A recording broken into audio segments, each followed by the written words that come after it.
हर दिन एक भिखारी दरवाजे के पास आकर भीख मांगता था और घर का मालिक हमेशा घर के बाहर आते ही उसे देखकर फिर जाया करता।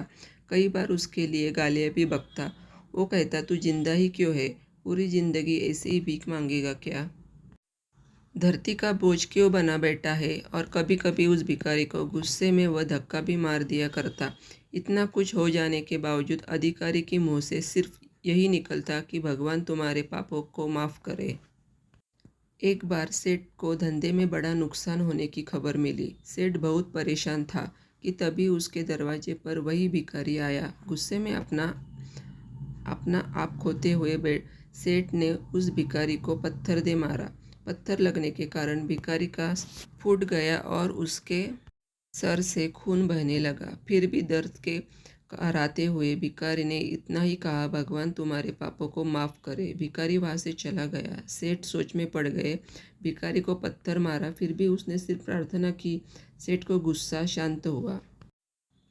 भिखारी का रहस्य जानने के लिए सेठ ने भिखारी का पीछा करना शुरू कर दिया। भिखारी जहाँ जहाँ जाता सेठ उसके पीछे जाता। सेठ ने देखा कि कोई उसको खाने देता, कोई उसको मारता, कोई अपमानित करता तो कोई गाली देता। लोग भिखारी के साथ चाहे जैसा व्यवहार करते, लेकिन भिखारी सबके लिए एक ही प्रार्थना करता, भगवान तुम्हारे पाप माफ़ करे। अब रात होने को आई थी। भिखारी अपने घर जाने के लिए लौटा। वो अपने घर पहुंच गया, लेकिन सेठ अभी भी उसका पीछा कर ही रहा था। एक पुरानी टूटी हुई खटिया पर एक बूढ़ी औरत लेटी हुई थी। काफ़ी कमज़ोर और बीमार लग रही थी। वह भिखारी की पत्नी थी। अपने पति को वापस आता देख वह खाट से उठकर खड़ी हुई। पत्नी ने अपने पति के भीख वाले कटोरे में देखा। उसमें सिर्फ आधी बासी रोटी थी। उसे देखकर वह बोली, आज बस इतना ही मिला? और हाँ, आपके सिर से खून निकल रहा है। ये चोट कैसे लगी? बूढ़ा भिखारी बोला, आज बस इतना ही मिला। किसी ने कुछ दिया ही नहीं। सब ने गालियाँ दी और एक ने पत्थर भी फेंका, इसलिए मेरा सर फट गया। एक गहरी ठंडी सांस लेकर बूढ़ा भिखारी फिर से बोला, यह मेरे ही पापों का फल है। तुम्हें याद है कुछ सालों पहले हम कितने अमीर थे? क्या कुछ नहीं था हमारे पास? हमारे पास हर चीज़ ज़रूरत से ज़्यादा थी, लेकिन हमने कभी दान नहीं किया। और उससे भी बुरा हमने उस अंधे भिखारी के साथ किया जो हमारे द्वार पर भीख मांगने आया करता था। बूढ़ी पत्नी की आंखों में आंसू आ गए। वह बोली, हाँ, हम उस बेचारे अंधे के साथ बहुत बुरा करते थे। उसका अपमान करते थे। उसे खाने के लिए रोटी की जगह कागज दिया करते थे। उसका मजाक उड़ाया करते और कभी कभी मारा भी करते। मैंने कभी उसको रास्ता नहीं दिखाया। एक बार मैंने उसके मुंह पर मिट्टी भी फेंकी थी और वह हमेशा दुखी होकर यही कहता कि भगवान तुम्हें तुम्हारे किए की सज़ा देगा।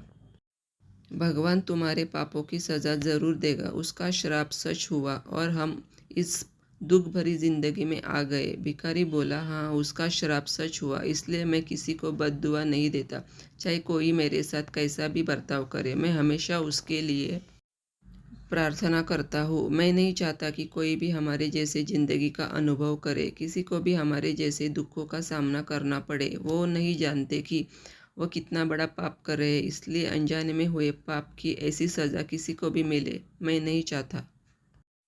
सेठ वहीं पर छुपकर यह सारी बातें सुन रहा था। अब उसे सब कुछ समझ में आ गया था। भिखारी और उसकी पत्नी ने वह आधी रोटी मिल बांट कर खाई और भगवान को धन्यवाद बोलकर सो गए। अगले दिन बूढ़ा भिखारी फिर से भीख मांगने गया। सेठ के घर के पास जाते हैं सेठ ने पहले से गर्म रोटी या उसके लिए निकाल कर रखी थी। उसे देते हुए सेठ विनम्रता से बोला, माफ़ कर दीजिए बाबा, मुझसे बहुत बड़ी गलती हो गई। बूढ़ा भिखारी बोला, भगवान तेरा भला करे। इतना कहकर वो आगे निकल गया।